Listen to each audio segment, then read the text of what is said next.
Hello दोस्तों, आप सभी का स्वागत है मेरे यूट्यूब चैनल में। आज की कहानी है तुम मेरा जुनून हो, भाग 37। आकृति ने अनाउंसमेंट करते हुए कहा, ladies and gentleman, Kapoor mention में आज जो होने वाला है या जो होने जा रहा है उसकी उम्मीद तो आप में से किसी ने की ही नहीं होगी। तो प्लीज़ अपनी सांसों को थाम लीजिए और धड़कनों को आराम दीजिए, क्योंकि अब आ रहे हैं हम सबके लाडले और अकड़ू मेरे भाई करीम कपूर और उनकी वाइफ सना करीम कपूर। प्लीज़ इनका तालियों से स्वागत करें। आकृति के इतना कहते ही वहां मौजूद सभी लोगों ने जोर जोर से तालियां बजाना शुरू कर दिया। वहीं रानी और अनाया के चेहरे पर गुस्सा साफ साफ देखा जा सकता था। तभी वहां की सारी लाइट्स ऑफ हो गई और एक स्पॉटलाइट जल उठी। और अब आगे वहां मौजूद सबकी नज़रें स्पॉटलाइट की तरफ चली गई। वहां पर करीम और सना दोनों साथ में खड़े थे।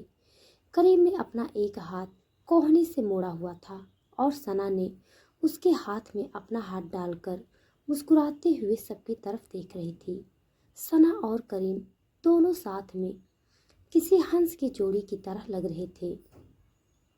उन दोनों को इतना परफेक्ट देखकर दिव्या जी ने उनकी बलैया लेते हुए कहा, ओह गॉड, कहीं इन्हें मेरी ही नज़र न लग जाए।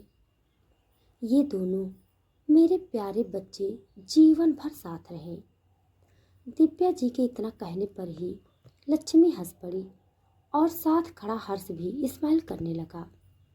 उसे स्माइल करता देख दिव्या जी ने हर्ष को फिर डांटा और कहा, हर्ष, तुम्हें बहुत हंसी आ रही है। हर्ष ने जल्दी से अपनी माँ की बात सुनी और हंसना बंद किया। तभी दिव्या जी ने उसे डांटते हुए आगे कहा, इस्माइल क्यों कर रहे हो हर्ष? जरा अपने छोटे भाई से कुछ सीखो। तुम उससे बड़े हो और उसे देखो, उसने अपनी उम्र को देखते हुए शादी कर ली और तुम हो कि एक लड़की की तलाश नहीं कर पा रहे हो। तुम्हें जल्द से जल्द अपने लिए एक लड़की ढूंढ लेनी चाहिए। हर्ष ने बेबसी से सर हिला दिया। वो शादी नहीं करना चाहता था, लेकिन उसकी माँ हमेशा उसके पीछे ही पड़ी रहती थी। हर्ष ने अपनी माँ की डांट सुनते हुए सर हिलाया और दूसरी तरफ देखने लगा ताकि वो अपनी माँ की बातों को इग्नोर कर सके। तभी लक्ष्मी जी ने हर्ष के चेहरे पर हाथ रखकर अपनी तरफ घुमाया और कहा, हमें इग्नोर कर देने से बात नहीं बदल जाएगी बेटा। भाभी सही कह रही है, अब इस घर को दूसरी बहू की भी जरूरत है। हर्ष ने अपनी बुआ की तरफ देखा और मुंह बनाते हुए मन में सोचा, अब बस बुआ की कमी थी, इन लोगों को समझ क्यों नहीं आता। मुझे शादी नहीं करनी है। हर्ष को अब चिढ़ हो रही थी। वो जबरदस्ती मुस्कुराया। तभी लक्ष्मी ने अपने हाथों को फोल्ड किया और हर्ष की तरफ देखते हुए उससे कहा, बताओ बेटा, कब ला रहे हो तुम दूसरी बहू? हम कब उसका चेहरा देख पाएंगे? मैं अभी आता हूँ। हर्ष ने चिढ़ते हुए लक्ष्मी और दिव्या से कहा और वहाँ से चला गया। लक्ष्मी और दिव्या जी ने सर हिलाया और दिव्या जी ने कहा, ये लड़का कभी बात ही नहीं सुनता। मेरे सभी बच्चे मनमानी करने पर उतारू हो गए हैं। पता नहीं बहुएं कैसे मिलेंगी। वो दोनों वही सोचती रहीं। वहीं हर्ष कुछ देर के लिए साइड हो गया, क्योंकि बार बार अपने दुल्हन को ढूंढने की बात सुनकर हर्ष को एक लड़की की धुंधली सी याद आ रही थी। कौन थी वो लड़की? हर्ष को इस बारे में याद नहीं था, लेकिन उसे इतना याद था कि कुछ महीनों पहले जब उसका एक्सीडेंट हुआ था, तब उसी लड़की ने उसकी जान बचाई थी। हर्ष को उस लड़की का ना तो चेहरा याद था और न नाम पता मालूम था। उसे तो बस उसकी खनकती हुई आवाज़ की पहचान थी और हाथ में एक सोने की चूड़ी थी जो शायद उस लड़की के पास से गिर गई थी। हर्ष ने लंबी आहें भरी और वापस पार्टी में शामिल हो गया। तभी स्पॉटलाइट के नीचे चलते हुए करीम और सना दोनों दिव्या जी के करीब आ गए और अब स्पॉटलाइट उन तीनों पर थी।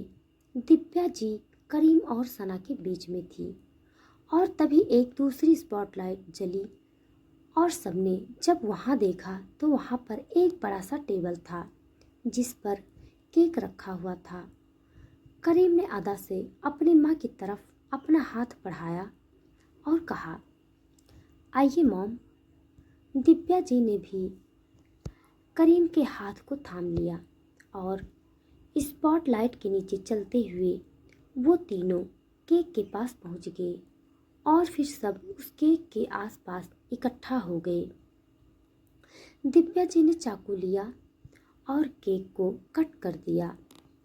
केक कटिंग के साथ ही जोर से तालियां बजने लगी और सबके चेहरे पर स्माइल आ गई। केक कटिंग के बाद पूरा परिवार स्नैक्स और ड्रिंक्स लेने लगा और सभी रिश्तेदार और फैमिली मेंबर्स आपस में बातें करने लगे। रानी और अनाया भी एक टेबल पर बैठी हुई थी और उनकी नज़रें करीम, सना, आकृति, जूही और शौर्य पर टिकी थी। सना उन सबसे मिली। करीम ने एक एक करके अपने भाई बहनों का परिचय सना से करवाया। हालांकि सना करीम से पूछना चाहती थी कि जब ईशान भी कपूर खानदान का बेटा है तो आया क्यों नहीं, लेकिन माहौल ये सवाल करने के लिए सही नहीं था। इसीलिए सना ने सोचा घर लौटने के बाद वो करीम से इस बारे में सवाल ज़रूर करेगी।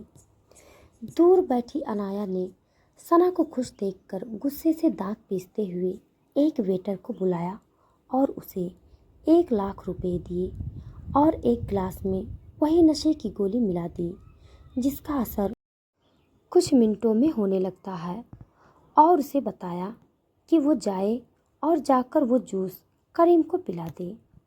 अनाया के चेहरे पर डेविल स्माइल थी। अब करीम उसके बिस्तर से दूर नहीं था।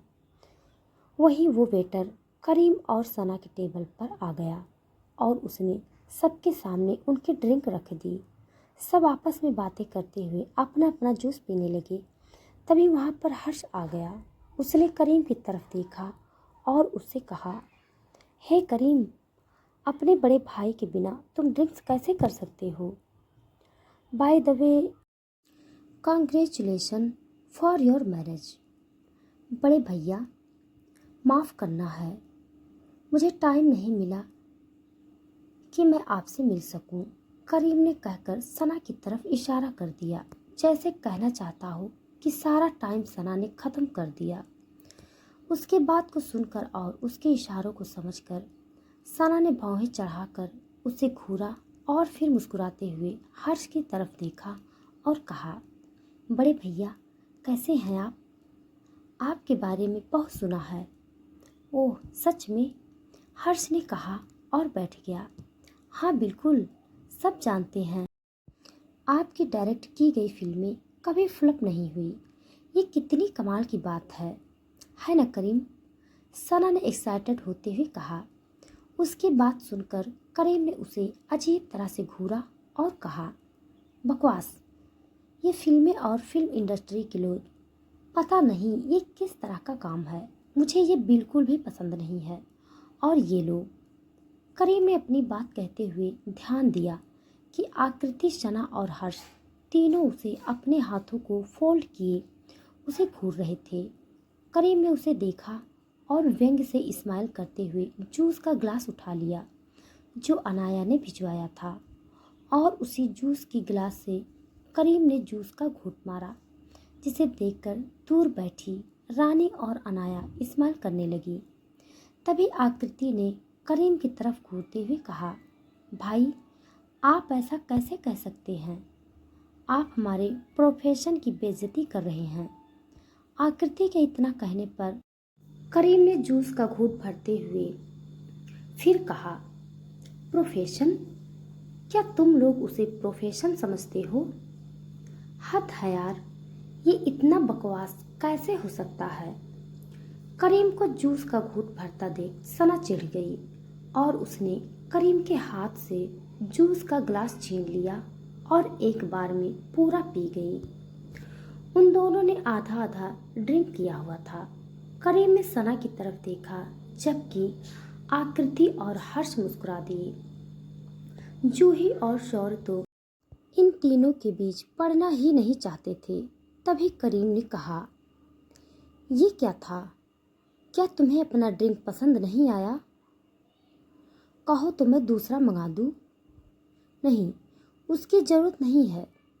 पहले तुम बताओ, तुमने हमारे प्रोफेशन की बेइज्जती क्यों की? क्या तुम्हें नहीं पता इस प्रोफेशन में कितनी मेहनत लगती है, तब जाकर पैसे कमा पाते हैं? सना ने करीम पर भड़कते हुए कहा तो करीम ने उसे इग्नोर किया और सना के सामने रखा जूस उठा लिया।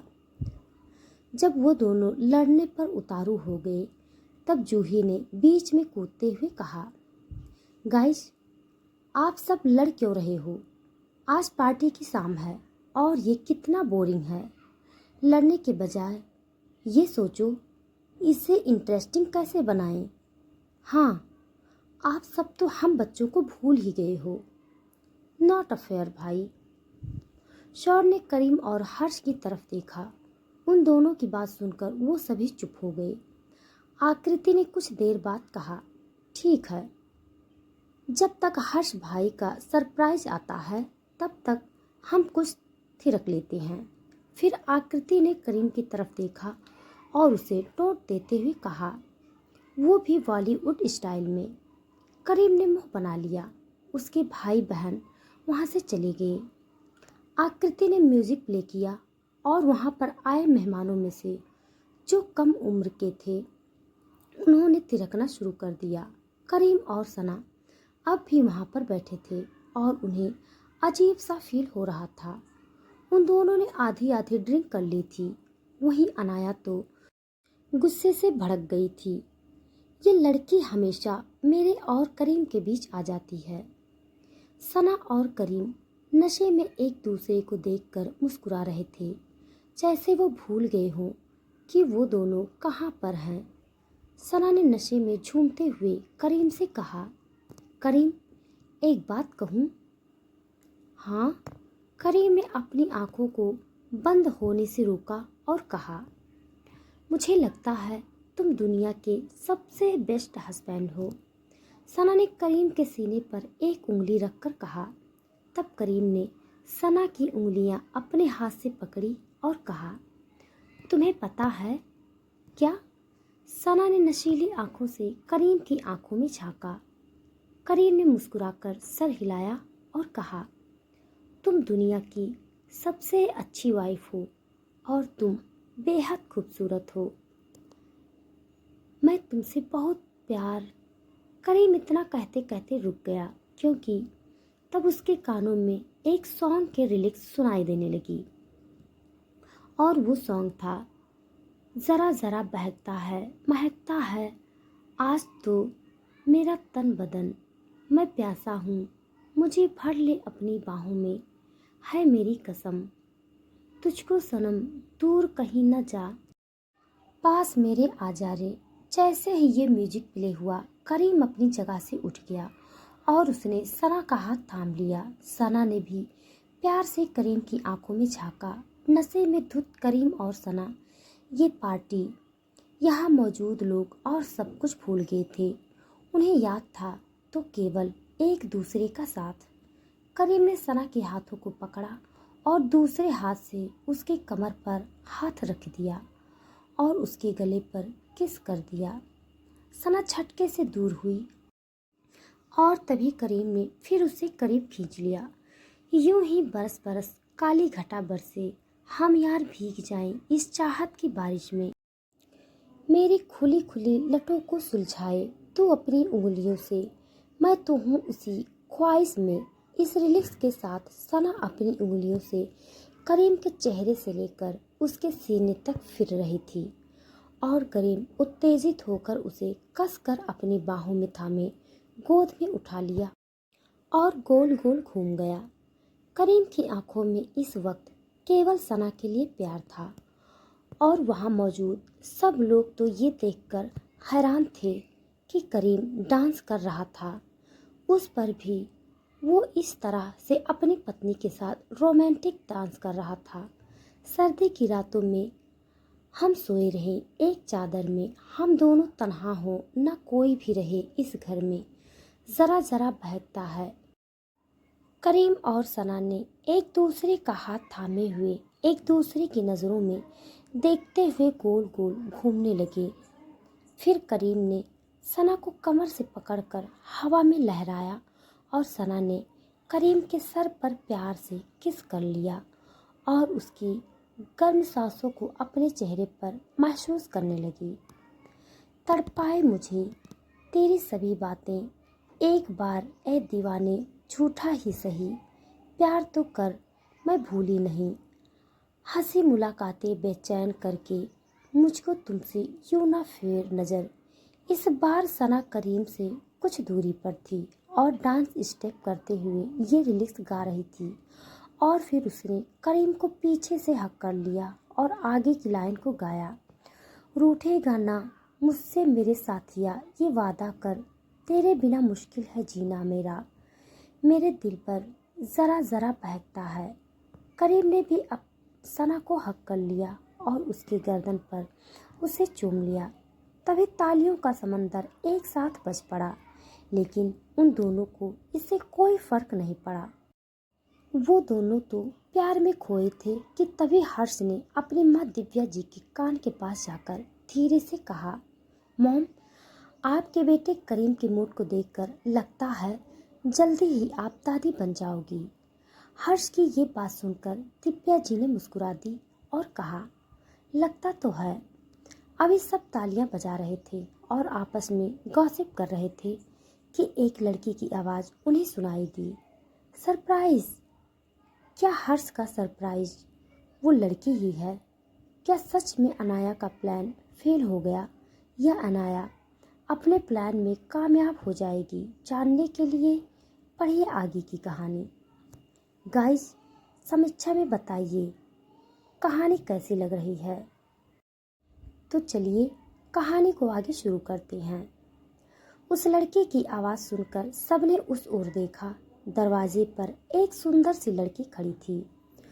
उसके स्ट्रेट बाल उसके कमर तक आ रहे थे और आंखों पर काले रंग का चश्मा चढ़ाई वो लड़की बहुत स्टाइलिश लग रही थी। उसे देखते ही दिव्या जी के चेहरे पर रौनक आ गई और वो तेज कदमों से चलते हुए दरवाजे की तरफ बढ़ गई। उन्होंने उस लड़की को गले लगा लिया और कहा, जिया बेटा तुम, हैप्पी बर्थडे मॉम। जिया ने भी दिव्या जी के गले लगते हुए कहा। वो लड़की कपूर परिवार की बेटी करीम की बहन जिया कपूर थी, जो वहाँ खड़ी मुस्कुरा रही थी। सना ने अपना चेहरा घुमाकर जिया की तरफ देखा। वहीं दिव्या जी ने सरप्राइज होते हुए जिया से पूछा, जिया तुमने यहाँ आने का प्लान कब बनाया? बेटा तुमने मुझे बताया क्यों नहीं कि तुम आ रही हो? जिया ने अपने माँ दिव्या जी की बात सुनी और सर हिलाया। उसने कहा, मॉम, बता देती तो यह सरप्राइज कैसे रहता। हाँ, लेकिन हमें तो बताना चाहिए था ना, हम थोड़ा रुककर आपके साथ ही आ जाते। शौर्य ने जिया की तरफ देखते हुए उससे कहा। लक्ष्मी और रोहित जी ने उसे देखकर स्माइल कर दिया। तभी जिया ने शौर्य के सर पर चपत लगाते हुए उससे कहा, भाई तुम्हें बताने का मतलब होता अपने पैर पर कुल्हाड़ी मार लेना। तुम्हारे पेट में कोई बात पचती थोड़ी है। हाँ दीदी, ये तो गलत बात है, शौर्य ने अपने सर पर हाथ लगाते हुए कहा। तभी हर्ष भी दरवाजे पर आ गया। हर्ष को देखते ही जिया उससे आकर गले मिली और पूछा, भाई कैसे हैं आप? मैं ठीक हूँ, तुम ठीक हो? हर्ष ने पूछा। जिया ने मुस्कुराकर सर हाँ में हिला दिया। तभी हर्ष ने दिव्या जी की तरफ देखा, जो काफ़ी खुश लग रही थी। हर्ष आगे बढ़ा और उसने दिव्या जी के कंधे पर हाथ रखते हुए प्यार से कहा, तो मॉम बताइए मेरा बर्थडे गिफ्ट कैसा लगा आपको? ओह, तो क्या ये सरप्राइज तुम दोनों भाई बहन ने मिलकर बनाया था? दिव्या जी ने पूछा। असल में जिया आने वाली नहीं थी, लेकिन फिर हर्ष ने उसके साथ मिलकर प्लान बनाया और जिया आने के लिए तैयार हो गई। वैसे जिया का इंडिया आने के पीछे एक और मकसद था, लेकिन फिलहाल उसकी प्रायोरिटी उसकी माँ का जन्मदिन था। दिव्या जी खुशी से मुस्कुराने लगी और कहा, वैसे ये सच में बहुत अच्छा सरप्राइज था। मुझे उम्मीद नहीं थी कि जिया मेरे जन्मदिन वाले दिन आ जाएगी। कहते हुए दिव्या जी ने जिया को गले से लगा लिया। तभी जिया ने एक्साइटेड होते हुए पूछा, मॉम, भाभी कहाँ हैं? मुझे करीम भाई की पसंद से मिलना है। मैं देखना चाहती हूँ भाभी कैसी हैं। हाँ हाँ, मिल लेना, दिव्या जी ने कहा। फिर दिव्या जी उन दोनों के साथ अंदर आ गई। जिया सबसे पहले दादाजी, फिर अपने डैड अमित चंद जी, उसके बाद सबसे बारी बारी मिली। तभी दिव्या जी ने देखा कि करीम और सना की आंखें अजीब तरह से भरी हुई थी, जैसे उन्हें होश ही ना हो। इसीलिए दिव्या जी चलकर करीम के पास आ गई और उसे कहा, करीम, मुझे लगता है तुम दोनों काफी थक गए हो, तो तुम दोनों को आराम करना चाहिए। वैसे भी अब पार्टी भी खत्म हो गई और देर रात भी हो गई है। उनकी बात सुनकर सना ने दिव्या जी की तरफ धुंधली आंखों से देखते हुए कहा, मॉम, पार्टी अभी कहाँ खत्म हुई है? अभी तो मुझे पूरी रात पार्टी करनी है। सना की बात सुनकर दिव्या जी ने उसे देखा और मुस्कुराते हुए कहा, हाँ सना बेटा, तुमने सही कहा। एक काम करते हैं, हम तुम दोनों के कमरे में पार्टी करेंगे। तुम करीम के साथ कमरे में जाओ, हम सब वहीं आ रहे हैं। ओके, सना ने सर हिलाया। करीम का हाथ पकड़कर उसे अपने साथ ले गई। जिया तो करीम और सना से मिल भी नहीं पाई कि उससे पहले ही दिव्या जी ने उन दोनों को कमरे में भेज दिया। पार्टी खत्म हो चुकी थी। रानी और अनाया का प्लान तो धरा का धरा रह गया और अनाया गुस्से से पैर पटकते हुए वहां से चली गई। धीरे धीरे करके सारे मेहमान जा चुके थे, लेकिन आज दिव्या जी काफ़ी खुश थी। बस गम था तो इस बात का कि उनका एक बेटा, जो उनका सबसे ज़्यादा लाडला था, वो नहीं आया। दिव्या जी की आंखों में आंसू आ गए थे। उनकी आंखों में आंसू आया देखकर अमित चंद जी ने दिव्या जी के कंधे पर हाथ रखकर सांत्वना दिया और कहा, दिव्या जी, सब जानते हैं कि आपके सारे बच्चे आपको बेहद प्यार करते हैं, इतना कि हमें आपसे जलन होने लगती है। इसीलिए आप चिंता मत कीजिए, ईशान भी ज़्यादा दिन नाराज नहीं रह सकता। हाँ, काश ऐसा ही हो, दिव्या जी ने कहा और सोने के लिए लेट गई। वहीं दूसरी तरफ करीम और सना भी आज पूरे रोमांटिक मूड में थे। जब सना करीम को खींचकर कमरे में लाई, तब करीम ने उसकी तरफ मुस्कुराकर देखते हुए अपने नशीली वॉइस में कहा, क्या बात है बेबी, क्या आज कुछ करने का मन है? करीम की ये बात सुनकर सना ने उसे दिलकश भरी नज़रों से देखा और अपने दोनों हाथों से उसके कॉलर को पकड़कर उसके होठों पर अपना होठ रखकर लिप लॉक करने लगी। करीम की आंखें नशे में हैरानी से बड़ी हो गई। करीम के दोनों हाथ हवा में ऊपर की ओर उठे हुए थे। लगभग 15 मिनट किस करने के बाद सना ने करीम को छोड़ा और एक लंबी सांस लेते हुए काउच पर बैठ गई। करीम वहीं खड़ा सांसें भर रहा था। तभी सना एक बार फिर अपनी जगह से उठी और उसने करीम को बेड पर धक्का दे दिया और खुद उसके पेट पर आकर बैठ गई। उसने करीम की शर्ट के बटन खोलते हुए कहा, करीम, मुझे बहुत गर्मी लग रही है, मैं तुम्हारे कपड़े खोल देती हूँ। इस पर करीम ने सना को हटाने की कोशिश करते हुए कहा, गर्मी तुम्हें लग रही है तो मेरे कपड़े क्यों खोल रही हो? तो दोस्तों, आज के लिए बस इतना। इसके आगे का भाग जानने के लिए आप हमारे साथ बने रहिए। हमारी कहानी आप सबको कैसी लग रही है कमेंट बॉक्स में ज़रूर बताइएगा। तब तक के लिए धन्यवाद।